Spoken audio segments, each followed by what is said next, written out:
Ja, promet je sektor, ki je odgovoren za tretjino emisij toplogrednih plinov, te še vedno rastejo, a je tudi hkrati sektor, kjer je potencial za zmanjšanje emisij največji. Za leto 2020, kot lahko vidite na levi vetrnici, to je iz podnebnega ogledala, smo dosegli le en kazalec na področju prometa in sicer dosegali smo cilje obnovljivih virov energije in še to na račun škodljivih biogoriv, katerih proizvodnja ogroža prehransko varnost in povzroča deforestacijo. Zaradi zaprtja javnega potniškega prometa med pandemijo smo temu sektorju storili tudi ogromno škodo in po zadnjih podatkih se še ni vrnil na stanje iz 2019. Skratka, tudi na drugih področjih smo zelo slabo dosegali zastavljene kazalce. Zdaj, kako bomo zmanjšali emisije toplogrednih plinov v prometu, pa tudi druge negativne učinke, kot so onesnažen zrak, hrup, raba prostora, raba naravnih virov in pa tudi visoke družbene stroške, ki jih povzročajo negativni učinki prometa, je zdaj zelo pomembno vprašanje. Nam se zdi, da je nujno, da začnemo izvajati ukrepe, ki bodo zmanjšali motorno prometno aktivnost. Ne bo dovolj zgolj, da se zanašamo na tehnologijo.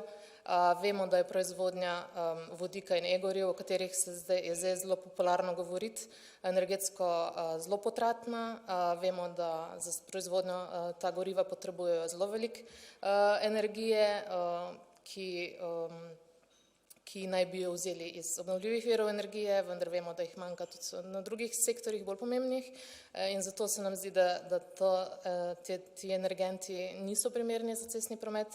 Imamo tudi druge rešitve, elektrifikacija, ki je veliko bolj učinkovita, vendar si ne želimo, da bi zdaj vas vozni park zamenjali z električnimi vozili, če govorimo o osebnih avtomobilih, ampak moramo res stremeti k javnemu prevozu in se oddaljiti od lastništva avtomobilov, ki nas zelo drago stane. Namreč, kot lahko vidite na drugem grafu, ki ste ga danes že videli, smo Slovenci v samem vrhu EU po deležu, ki ga gospodinjstva namenjajo za mobilnost, to je nekje 17%, zelo veliko, ker smo desetletja večinoma vlagali v cestno infrastrukturo, javni prevoz pa zanemarjali, ni vedno dostopen, ni učinkovit, je zelo veliko prebivalcev prisiljenih v lastništvo avtomobila, da lahko zagotovijo neke osnovne potrebe po mobilnosti. In mobilnostna revščina je pojav, ki obstaja tudi pri nas. Zdaj, zaradi prometa se raba goriva povečuje, cene goriv se višajo, nekatere vlade, tudi naša, pa nižajo davke na to umazano fosilno gorivo za blaženje energetske draginje, kar po eni strani ni pravično, predvsem do okolja, ni prav, da spodbujamo potratno vožnjo in da se odmikamo od načela onesnaževalec plača. Tiste najbolj ranljive skupine bi morali gotovo reševati na kak drug način. Ampak obstajajo tudi pozitivne zgodbe in primeri dobrih praks na nacionalni in lokalni ravni, o dveh bomo slišali več v nadaljevanju. Prva je povezana s spodbujanjem rabe javnega potniškega prometa, ki ga pri nas še vedno obravnavamo marginalno in ga ne prepoznamo kot pomemben potencial. Druga pa je vezana na lokalno raven. Nekatere občine v Sloveniji res ogromno energije in časa vlagajo v trajnostno mobilnost, ki ljudje počasi začenjajo tudi živeti. Pred kratkim smo dobili tudi zakon o celostnem prometnem načrtovanju, ki ureja nastanek celostno-prometnih strategij na nacionalni, regionalni in lokalni ravni. Pri teh strategijah, kot jih nekateri, ki jih poznate, že dobro veste, je pa zelo pomembno to, da je velik poudarek na iskanju trajnostnih rešitev skupaj z občani. Šolske ulice, kolobusi, prevozi starejših na klic, kolesarski zajtrki, pešbusi in številne druge iniciative, del katerih smo bili tudi v Focusu in v Monoteri in jih v Sloveniji res ni malo, pa so primeri skupnostnih projektov, ki si jih lahko želimo samo še več. Hvala.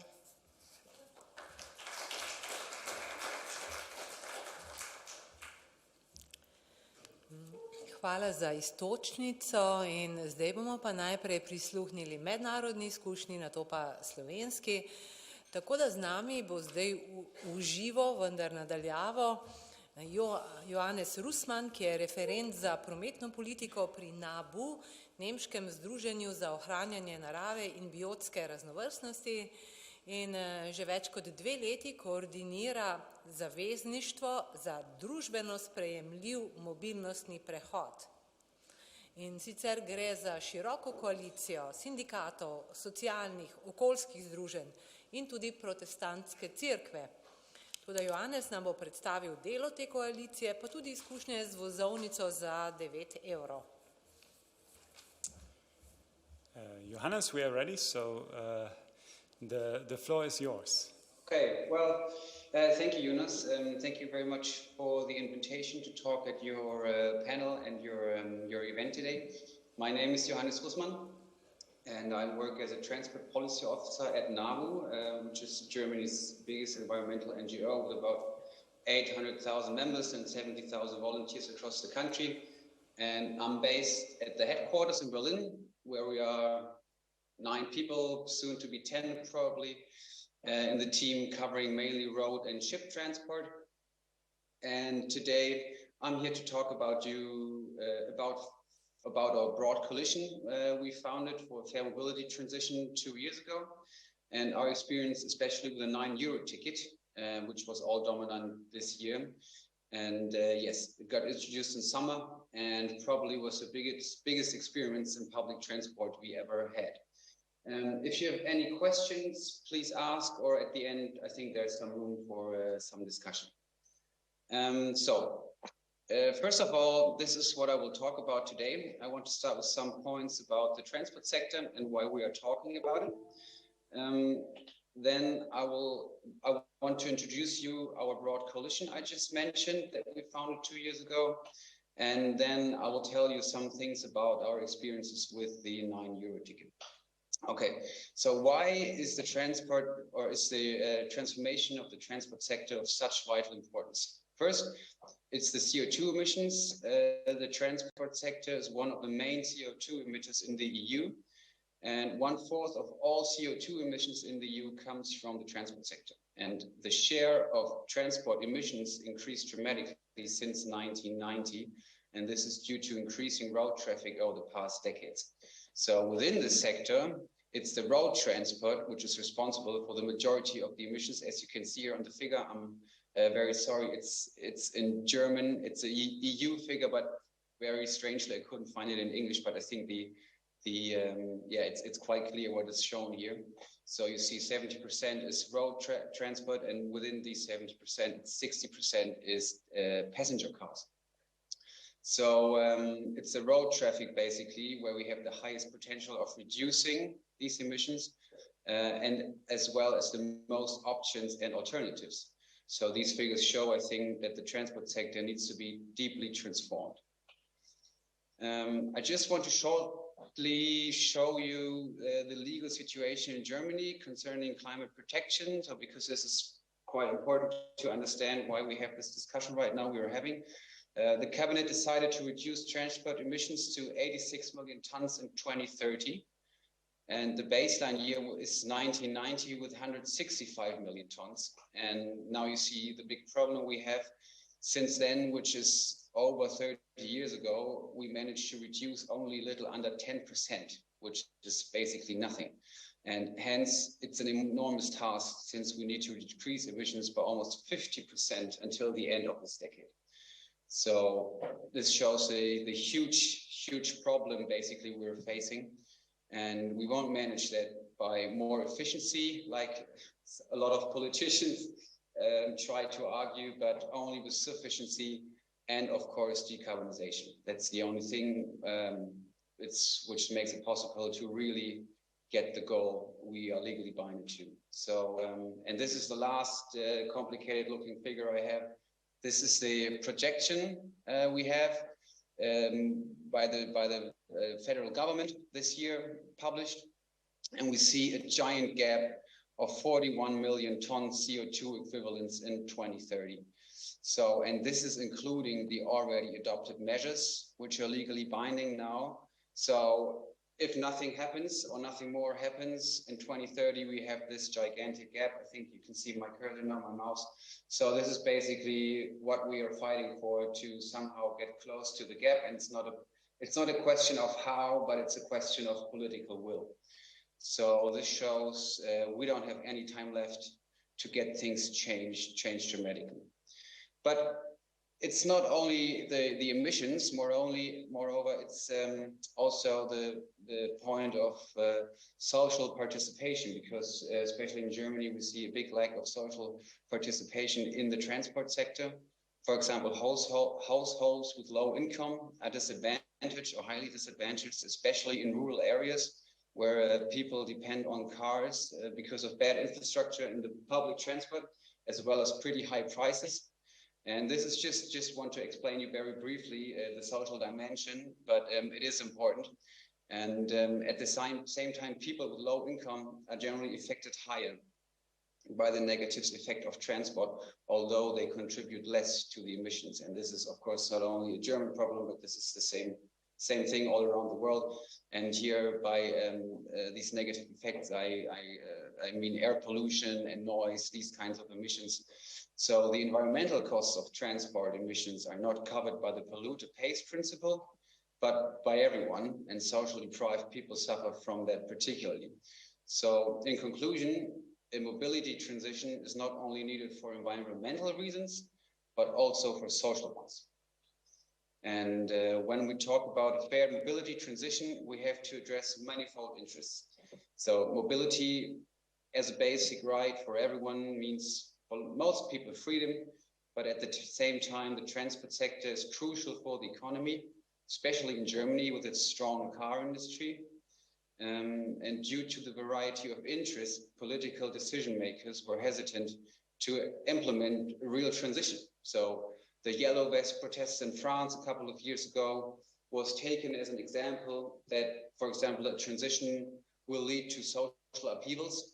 So if we want to conduct such a transformation, which we definitely need, we need to combine different interests and address different worries and needs of society. Otherwise, we will eventually fail. So this is basically the same problem, or the problem we are facing as an environmental NGO working on traffic for years and years. Now we see just a very little change, which has happened in Germany. And it's because we are only talking about CO2 emissions. The transport sector is so much more than only CO2 emissions. So that's why we founded this coalition of 10 strong stakeholders of civil society to show decision makers that the civil society demands for this transformation, and also to combine these the know-how of these heterogeneous players. And together we represent millions and millions of people in Germany. And yeah, as I just said, these partners are very heterogeneous. For example, we have environmental organizations such as us or the BUND, and also worker unions or unions, and pretty much unlikely partners until then. For example, the IG Metall, you see the logo here on the top right. It's the world's biggest union.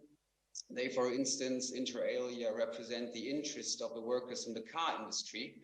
So their position obviously is very far away, well, where you would think, from the ones of environmental NGOs, but that's been in the past. We get closer and closer in what we actually want.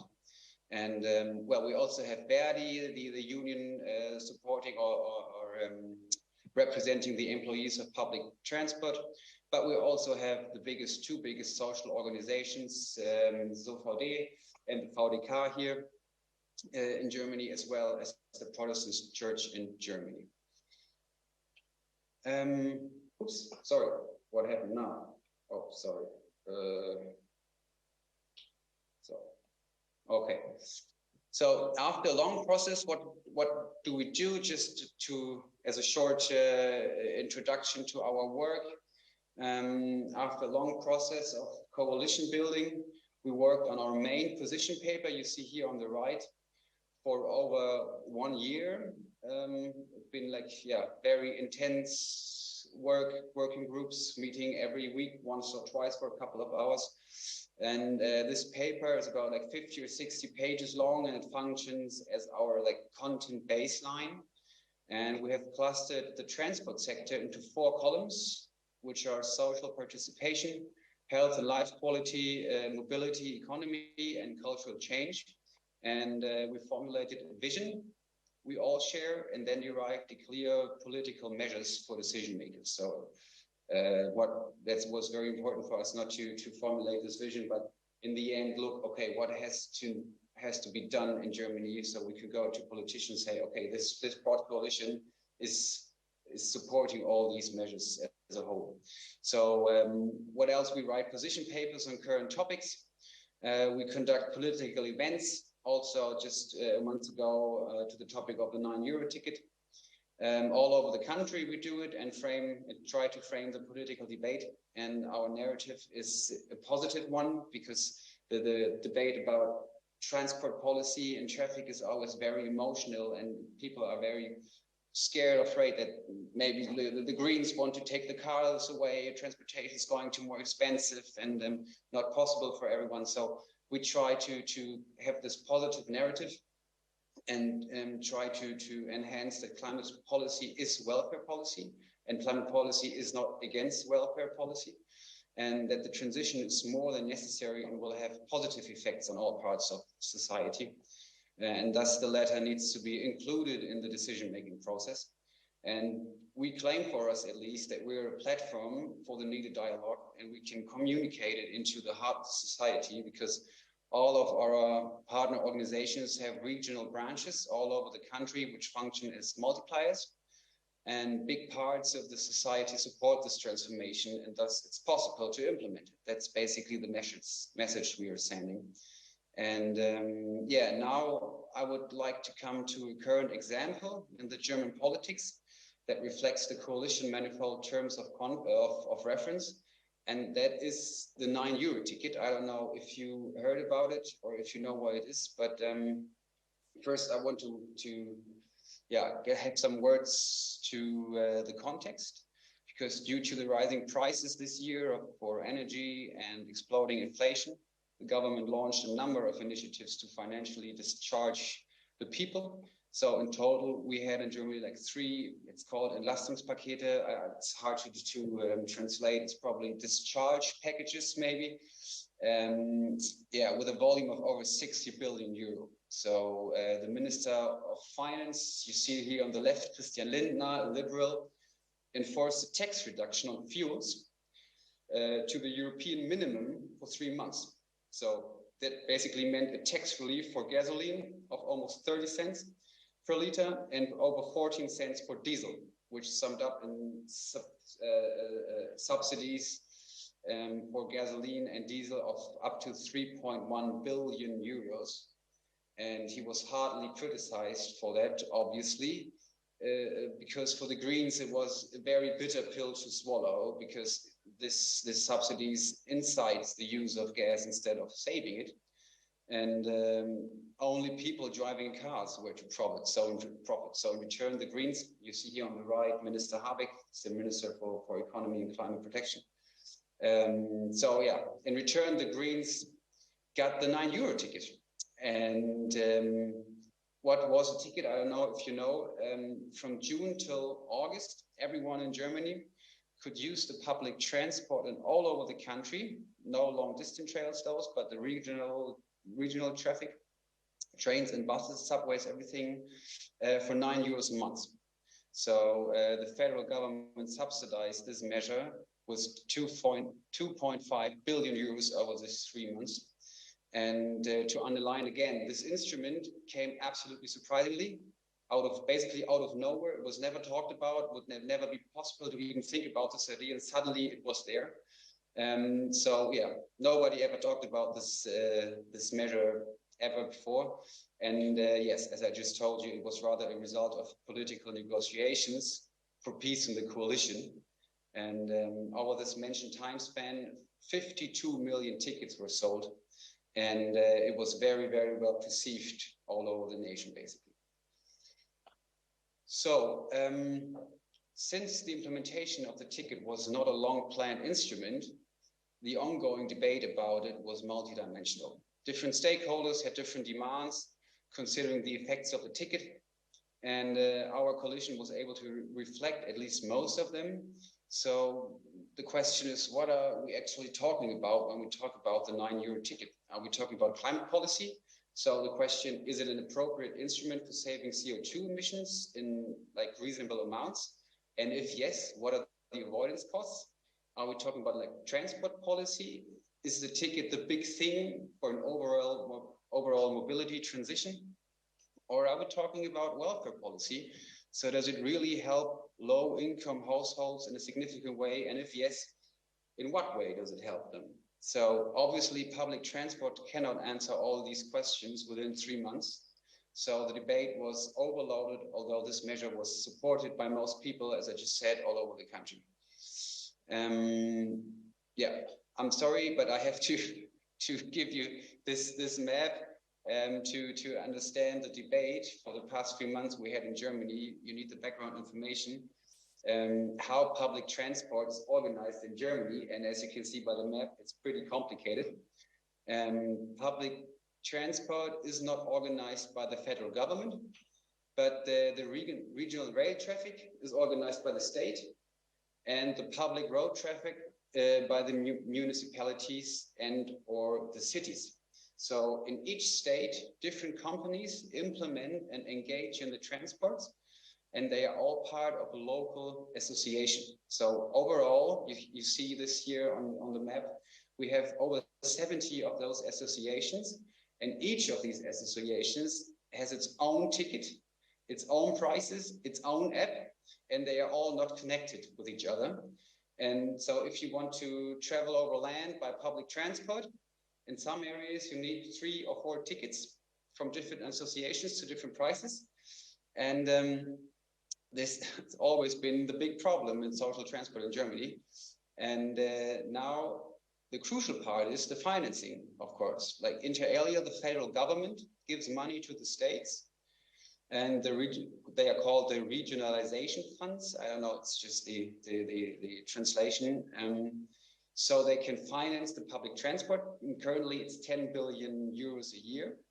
And this is actually quite important to bear in mind, because I will talk about this later again. So what did we get in the end? The big milestone with the €9 ticket was the dismantling of the just mentioned transport associations with its different rates and fares. This was a topic for years and years and years. And the federal government always said, well, it's about the states, they have to solve this problem. And the state said, well, it's about the federal government to solve this problem. So suddenly the federal government showed, if it's the political will, within a couple of weeks, these association borders were more or less gone for at least 3 months. So yeah, this was claimed for a long time by numerous stakeholders to make the public transport basically more attractive.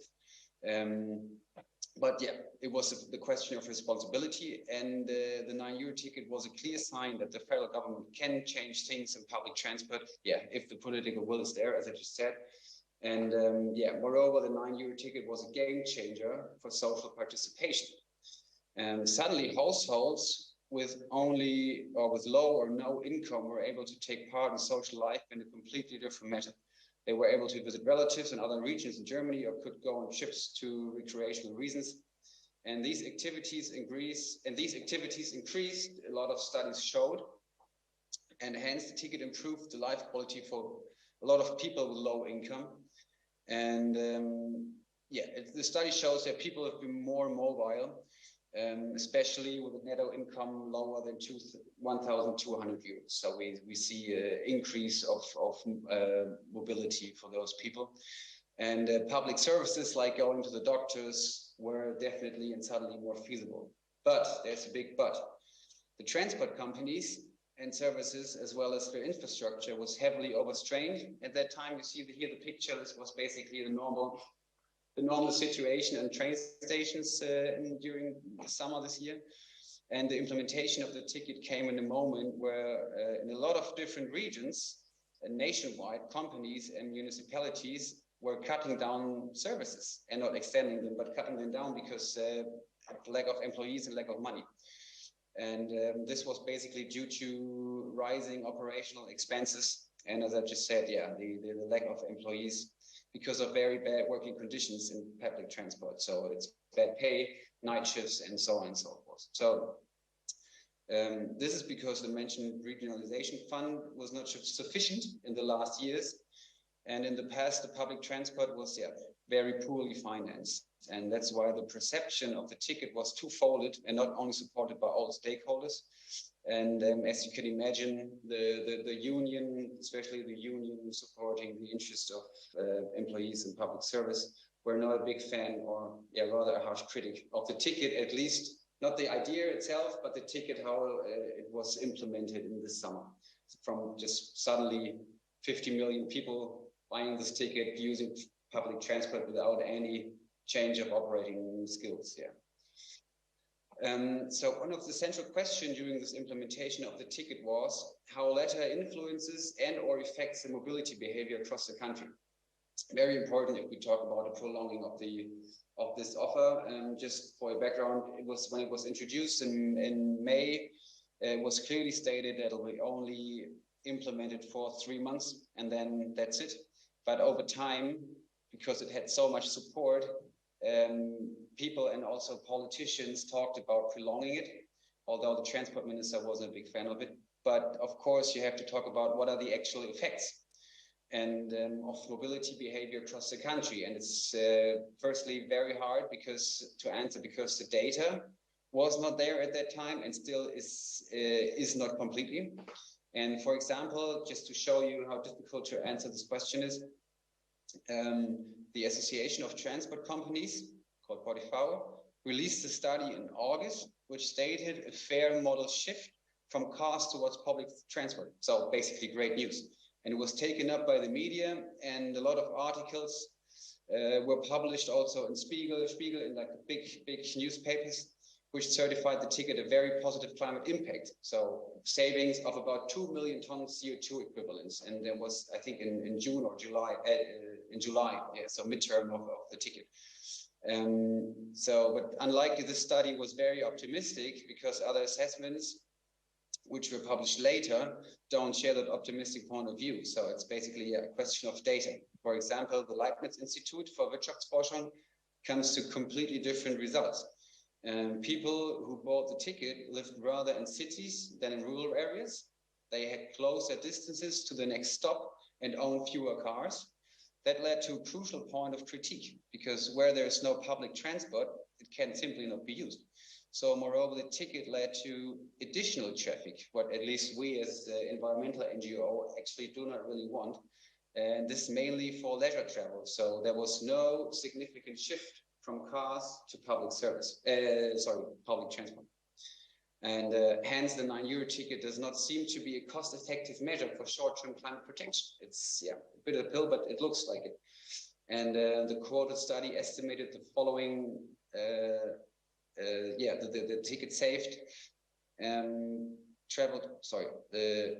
kilometers saved traveled by cars were 15 kilometers for people who just bought the ticket, and 8 kilometers for those who own an annual ticket. So that comes to a saving of 200,000 to almost 700,000 tons of CO2 equivalents in the most optimistic scenario.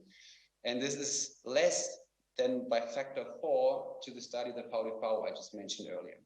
So if we take these numbers, we come to about 4 to 13,000 euros per ton CO2.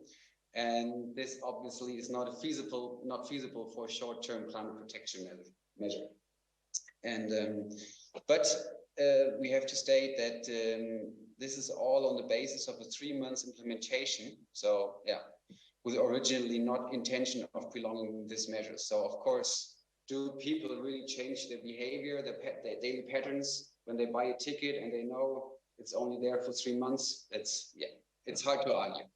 So it's not expectable that people change their habits within 3 months. So we're going to see what's going to happen. But we as a coalition had a positive evaluation in total. So because the ticket illustrated the positive potentials of public transport. Of Of course, the unions, as I just said, were rather hesitant, and the social associations were rather positive. But we opted for an extension, which should be affordable for anyone or everyone. So the price should be covered by the social security benefits, simple to use simple to use and standardized across the country, like the €9 ticket was. Crucial for that actually is the long-term financing, not the short-term for 22 and 23. And besides all these positive effects, the ticket illustrated the weak spots of the transport system I just talked about. So we did not vote for a mere prolonging of the ticket in the given way it was this summer. And it was evident that the public transport was not adequate to the task. And that's, because of it went to the expense of the employees, as I just mentioned. So we see that heavy investments for HR strategies is very important. And also the handicapped accessibility infrastructure is very important, it's desperately needed. And we see basically the federal government is mainly responsible for that. So such a ticket can only generate an added value, that's at least we see it, if the transport networks are heavily strengthened. So after all this debate we had, the question is, what did we get? So nobody has foreseen that the ticket will be prolonged. That's actually a huge success, to be honest. And civil society shouted out so loud that the government had to prolong the offer, which is, a big success. And at the end, now it's just we just got basically the news 2 weeks ago. We get it now from next year on, we get a ticket for €49 a month, but only as a subscription and as a digital offer. And there's no social welfare ticket, which is the biggest point of critique basically. And it's starting in January 23, at least that's the plan, although probably it won't be possible to really implement it in January. It'll be more like March or April.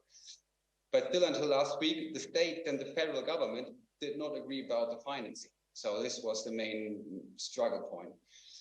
For 2 months, they struggled about the financing. Who would share the cost of the extra €3 billion per year?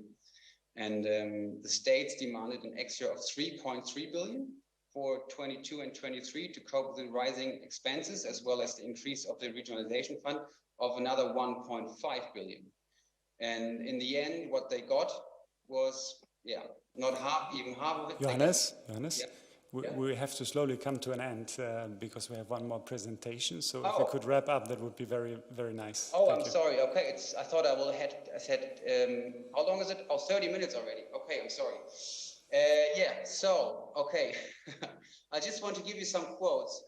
Sorry, I didn't look at my watch. So maybe just one. Maike Schäfer is the mobility senator of Bremen. She said, at least by that the states are able to maintain the status quo, but for a real mobility transition, we need to further increase the regionalization fund.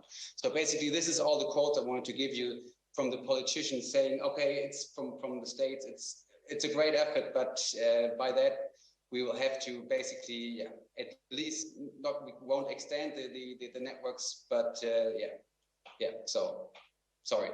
And the way ahead is not clear how it'll be with the €49. We see this survey here from summer, which stated like by €29 a month, only 26% would buy it. So actually the price is crucial, and also crucial if this ticket really has the capacity for a fair mobility transition. Sorry, that's it. So very short at the end. Thank you.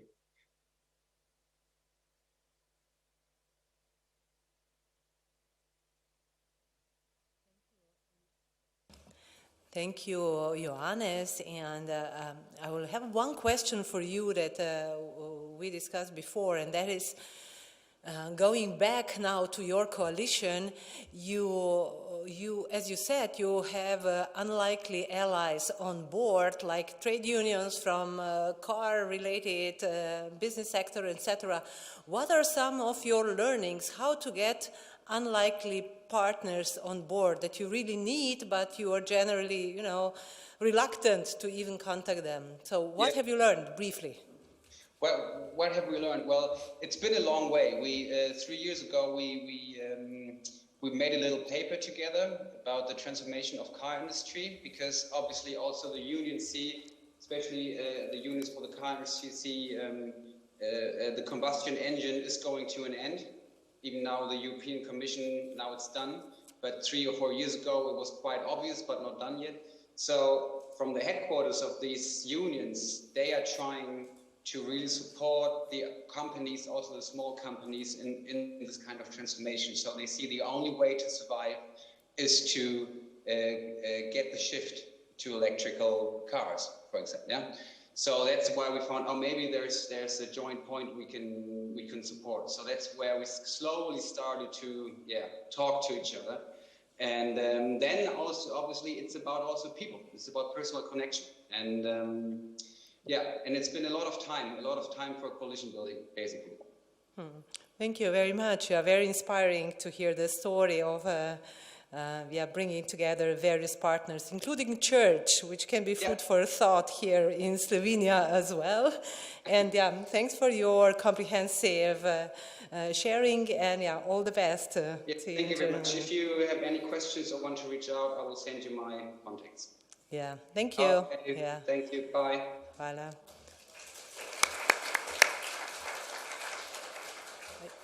To je tudi spomnik, da vse prezentacije bodo na voljo vsem, ki ste bili prijavljeni in ste pustili podatke po e-pošti, in prav tako vsi videi. Zdaj pa res vabimo še zadnjo predstaviteljico, in sicer bomo slišali lokalno prakso Velenje.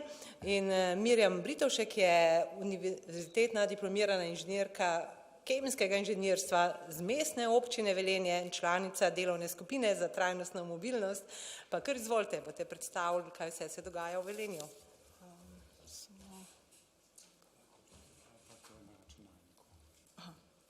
Kar s tem, ne? Sam zdaj pa še tole, pa še treba dati. Kaj sem tako, v redu. Lepo pozdravljeni. Hvala organizatorjem za povabilo na to zelo raznoliko in bogato, vsebinsko zelo bogato konferenco. V Velenju poskušamo spodbujati trajnostno mobilnost z brezplačnimi ukrepi. In če pogledate to fotografijo, vidite, da je Velenje omejeno s prostorom za tistimi jezeri, ki so tam v ozadju. To je dolgoletna posledica premogovništva. Mesto se razprostira na 83,5 kvadratnih kilometrih in ima primestne krajevne skupnosti, ki so tudi precej nameščene na gričih. Ima številne naslove. Prvi takih naslov je bila že Evropska nagrada za samo urbanistično zasnovo mesta Velenje. Nastalo je v 50 letih preteklega stoletja. In zadnji od teh pomembnih naslovov je pa Green Leaf 2024, ki ga je občina pridobila praktično pred 14 dnevi v Grenoblu. Mesto je izbrano tudi skupaj z Kranjem in Ljubljano v projekt misija 100 evropsko nevtralnih, podnebno nevtralnih in pametnih mest. Mi imamo pripravljene projekte, ki so vezani na pametno, zeleno, družbeno, razvojno ter zeleno preobrazbo. Zdaj, kar se tiče same trajnostne mobilnosti, je bila že pred nekaj leti napravljena celostna prometna strategija in cilj te je vsekakor zmanjšati število avtomobilov in usmeriti prebivalce k bolj trajnostni mobilnosti, pa ne samo zaradi zraka, ne samo zaradi izpustov, ne nazadnje tudi zaradi tega, ker gibanje povzroča tudi zelo pozitivne zdravstvene učinke. Piramida, ki je postavljena v tej celostni prometni strategiji, obrača to, bi rekla, širok dostop do avtomobila, ampak je na prvem mestu sedaj pešec, potem kolo, vožnja z tem masovnim transportom in šele na koncu so v bistvu kot po tej piramidi prepoznani vozniki avtomobilov. Že pred leti, mnogimi leti, so se začele nekatere brezplačne storitve. Te so lokalc, prevozi z šolskimi avtobusi, pa boste rekli, ja, se to je po zakonodaji obvezno za osnovnošolce, ja, ampak s temi šolskimi avtobusi se lahko prevažajo tudi, kolikor je razpoložljivega prostora, tudi ostali udeleženci v prometu in tudi občani, šolarji srednjih šol in tako dalje. Potem imamo en tak luškan projekt, to je Kamerad, in sicer je za prevoze starejših občanov ter za invalide, pa ne nazadnje tudi naš sistem BISI. Sam javni prevoz, projekt izhaja že iz leta 2008 in obsega 6 prog.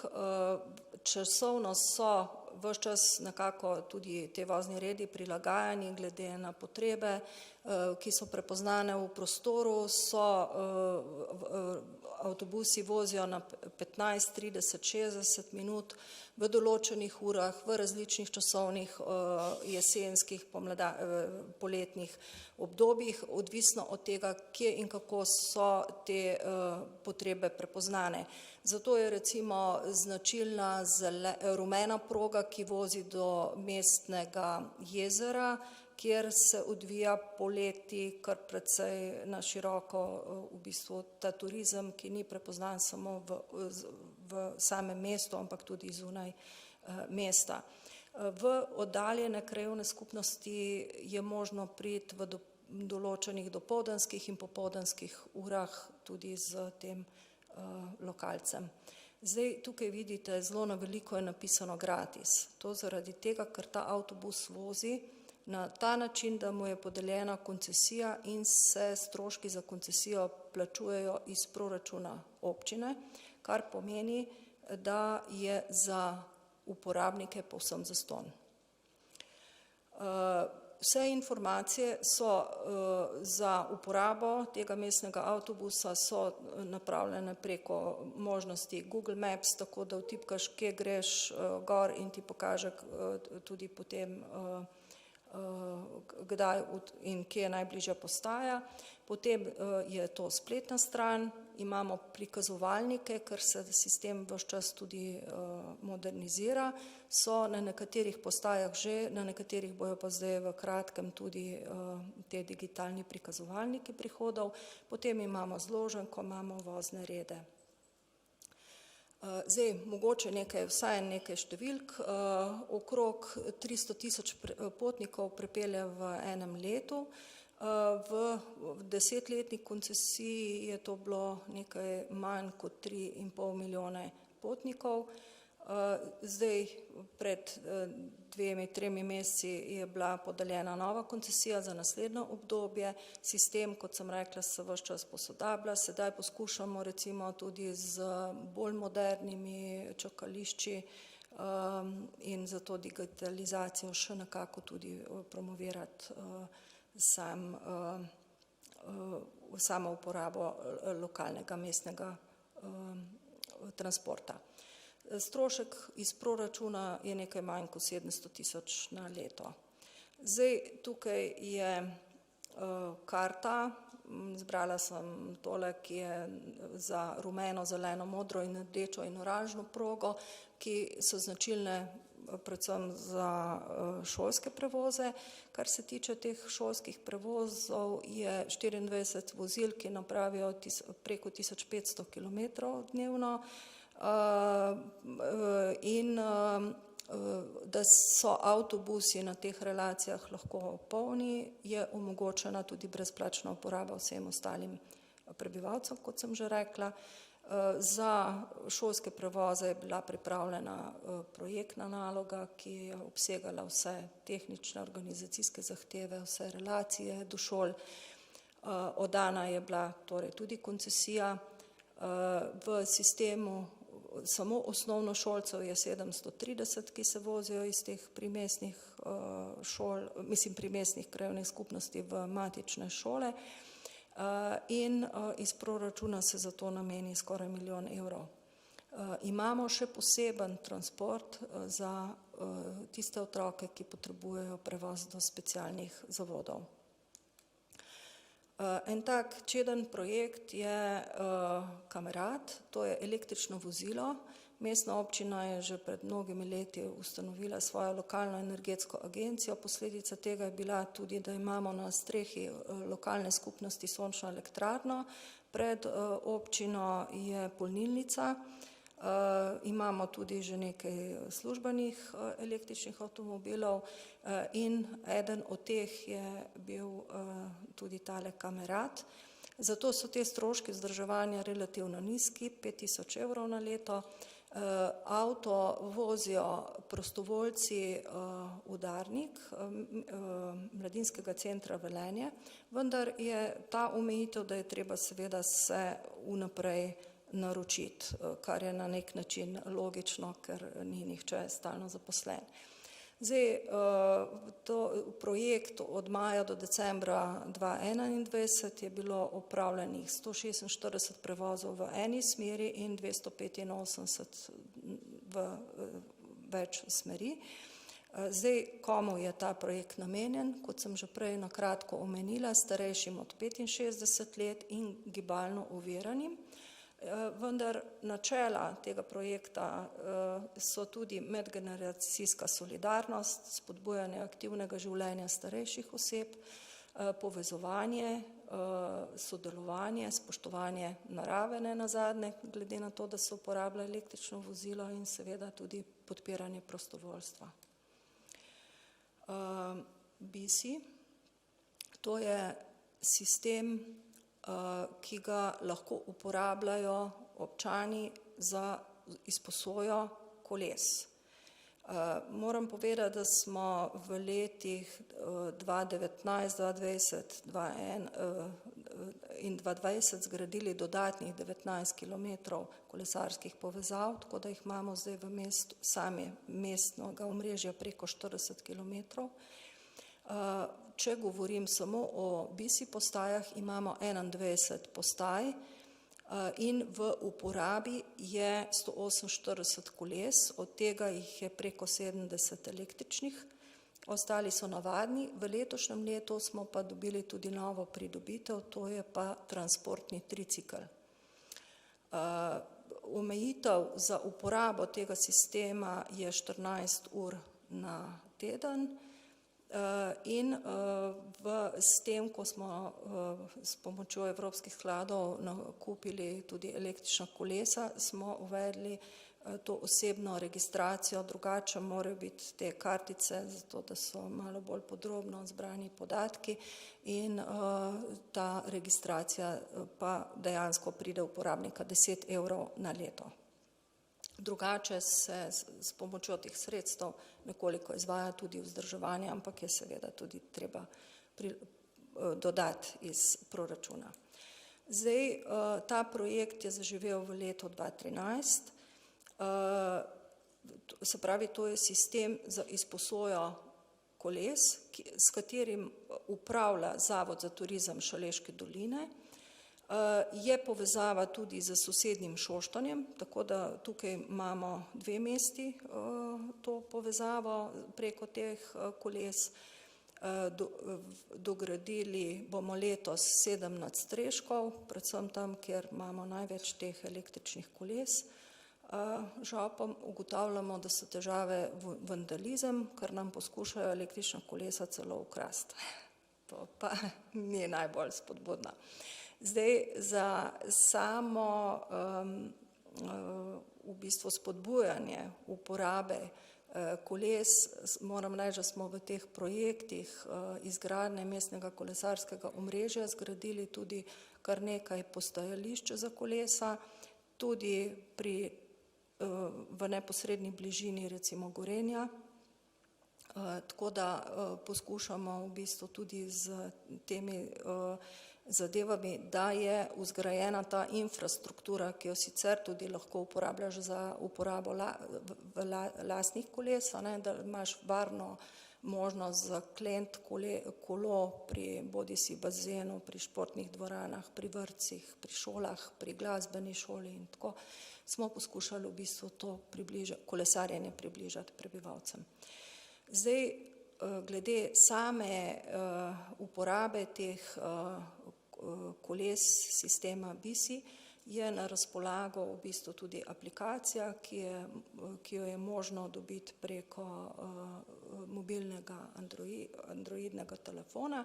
Drugače je na YouTubeu tudi v bistvu, tu sem samo dala povezavo, ne glih link na to, kako navodilo, video navodilo, kako se uporablja ta sistem.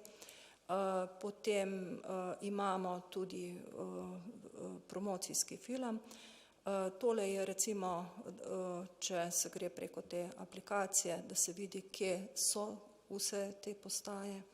Seveda pa razmišljamo tudi o tem, kako še tudi v bodoče. Zdaj, zaživel je že bicikl bus, ki obratuje v poletnih mesecih, tu je relativno nizka cena in imaš možnost, da pelješ kolo do Logarske doline, kjer potem kolesariš, pa potem zopet nazaj, ali samo v eni smeri, ali v obeh smerih, to je stvar posameznika. Prav tako imamo povezavo do Dravske kolesarske poti.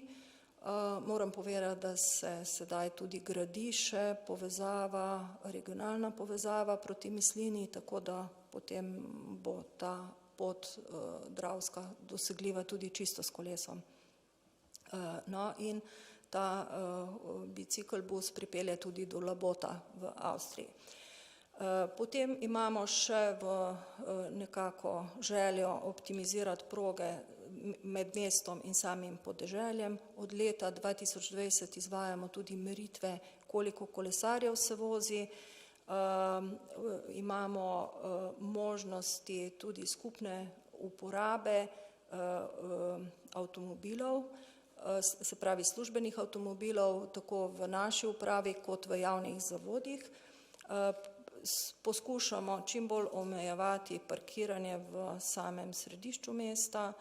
Želje so pa seveda, da bi tudi prišli do določenih dogovorov za uporabo multimodalnosti in sicer tako, da bi se uspeli dogovoriti tudi še z železnicami za kakšne ugodnosti.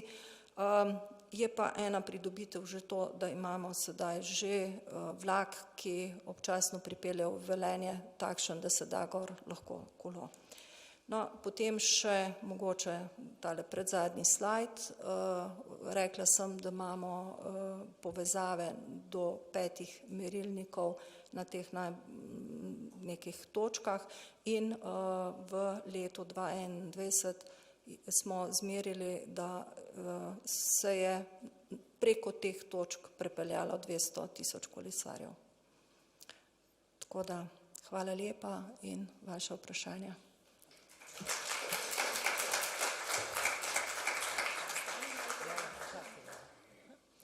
Je kakšno zelo živo vprašanje za gospod Britovšek? Aha, evo, dve sta, eno pa drugo. Ne vem sicer, kako je v Velenju, samo mogoče primer Ljubljane. Ena zadeva, ki je v redu, je to, da se mesto zapira za promet, ampak kontradiktorno je pa, da se postavljajo recimo nove garažne hiše v središču mesta, kar se tudi v Ljubljani dogaja. Tako da me zanima, če imate tudi vi kakšne take načrte ali ste pametnejši od naše mestne občine. Pri nas moram povedati, da imamo nekaj garažnih hiš že zgrajenih in poskušamo zdaj iz teh prometnih površin iz mesta preusmerjati z politiko taksiranja oziroma cenovno politiko preusmerjati v garažne hiše, da bi mesto nekako postalo bolj odprto za pešce in kolesarje. Drugače pa smo imeli željo po park and ride, ampak ker še nimamo zgrajene, bom rekla, povezave, hitre ceste, še ta park and ride za nas ni prišel v poštev. Zdravo, eno vprašanje je tam, une statistike so bile ful dobre od avtobusa, koliko jih uporabljajo. Koliko je pa prej potem, ko ste to dodala, so zdaj avtobusi zaradi tega polhni? Ali pa se ful več uporablja tega? Tega nisem mogel razbrati, koliko je bilo preden ste to začela. Mi imamo zastonj uporabo avtobusa že iz leta 2008 dalje, ves čas. Ampak ko se to realno vidi, da je več ljudi na avtobusih, to me Je zanima. več ljudi, čeprav zdaj v bistvu v času korone so te statistike zdaj bile malo drugačne. Ne? Pa zdaj imamo v bistvu novo koncesijo in iz letnih poročil se pa dejansko vidijo te statistike, ampak tako podrobno nisem šla v te zadeve. Ne?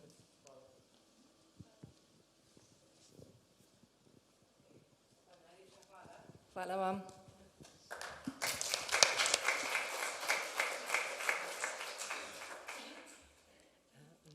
Hvala lepa vsem predavateljem in seveda tudi obiskovalcem in tudi za vaše izkušnje in ideje. Zdaj glede na čas, vas bomo povabili, da date povratno informacijo o konferenci, kaj vam je bilo dragoceno, kako bi lahko še izboljšali.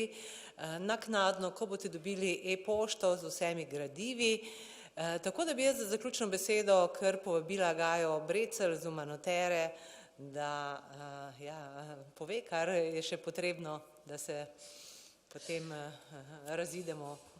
Hvala Marjeta, jaz sem tukaj v ozadju že ves čas, tako da bi se vam tudi jaz v imenu Umanotere in Focusa zahvalila za udeležbo. Mene predvsem veseli, da se uspemo že 7 let srečevati na teh letnih konferencah in se mi zdi, da nekako tudi vedno bolje v javnosti prepoznano to, da so skupnostni projekti res lahko dober odziv na podnebno krizo, obenem zdaj tudi na draginjo, kot smo danes slišali. Mogoče bi dodala še en aspekt tukaj, se mi zdi, da v času prihajajoče draginje je še pa pomemben ta socialni vidik. Skupnostni projekti dejansko poskrbijo tudi za vsakega člena skupnosti in bodo na ta način pomemben doprinos pri zagotavljanju nekega zdravega družbenega ekosistema.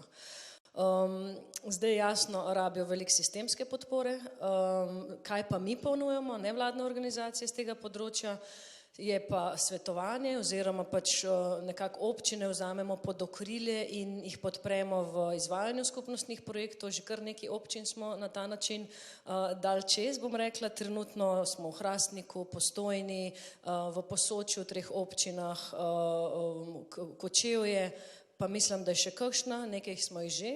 Tako da vabljeni, če ste iz občin, pa če rabite to vrstno podporo, da se nam oglasite. Druga stvar je, imamo en kup zanimivih gradiv na spletni strani, priročnikov, ki jih tudi žal nismo mogli sem več prinesti, ki so sam še v elektronski obliki, za različne skupnostne projekte, od skupnostnih sončnih elektrarn, skupnostnega vrtička, na turističnem področju, skratka, res širok diapazon in pa naša baza dobrih praks. Že več kot 80 smo jih zbrali in če imate kakšno dobro prakso iz vašega lokalnega okolja, torej da je tako skupnostna kot trajnostna, le vpište jo na zemljevid Dovolj za vse, zato ker to je nek način učenja drug od drugega, pa da pokažemo pravzaprav, da nas je že kar veliko in da počasi ta miselnost lahko prevlada nad, mogoče bom tako rekla, fosilno, zastarelo miselnostjo. Tako da še enkrat hvala in upam, da se vidimo spet naslednje leto.